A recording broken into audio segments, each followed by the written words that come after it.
kisahnya Nabi Nuh Ustaz. Sekarang nggak mungkin ada kayak gitu. Siapa bilang? Ana bawakan di situ kisah nyata.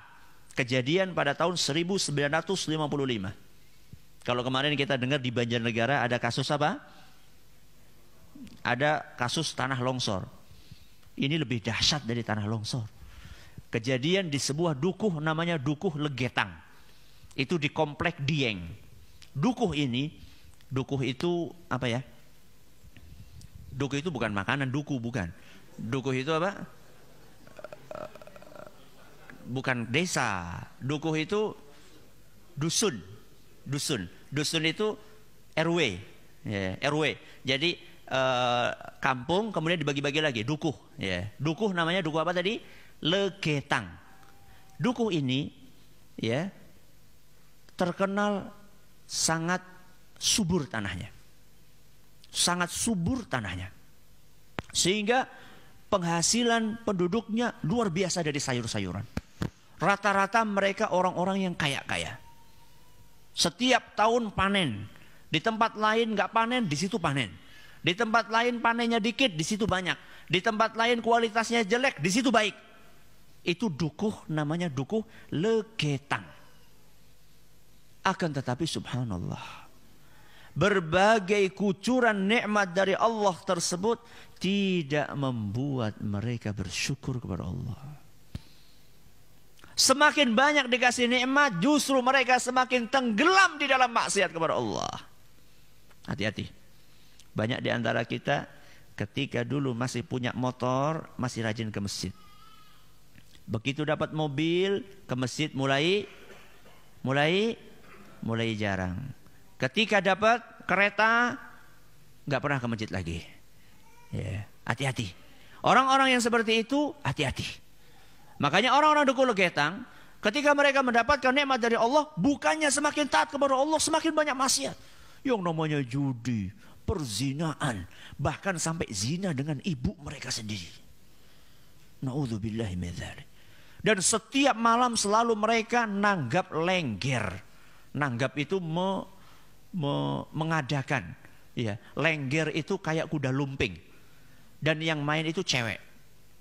Dan akhir-akhirnya zina. Setiap malam seperti itu. Setiap malam seperti itu. Sampai datang tanggal 17 April 1955. Berapa? 17 April 1955. Malam hari itu hujan lebat sekali. Petir sana sini, petir sana sini. Gak ada orang yang berani keluar dari rumah. Akan tetapi penduduk desa Legetang, dusun Legetang tetap berbuat maksiat. Tetap minum, tetap judi, tetap zina. Sampai lewat pertengahan malam. Ketika lewat pertengahan malam, hujan berhenti. Sunyi senyap. Tiba-tiba terdengar suara boom. Suara yang keras sekali seperti suara bom. Suara itu terdengar oleh dusun-dusun yang ada di sekeliling dusun Legetang. Tapi nggak ada satupun yang berani keluar. Karena suasananya dingin, gelap, sepi. Setelah itu nggak ada suara apa-apa. Baru keesokan harinya, orang-orang yang ada di sekeliling dusun Legetang keluar dari rumah. Mereka ngelihat ada sebuah gunung. Namanya Gunung Pengamun-amun. Ternyata gunung itu sudah separuh nggak ada. Separuhnya gunung nggak ada. Mereka, gunung hilang kemana ini? Gak ada separuh.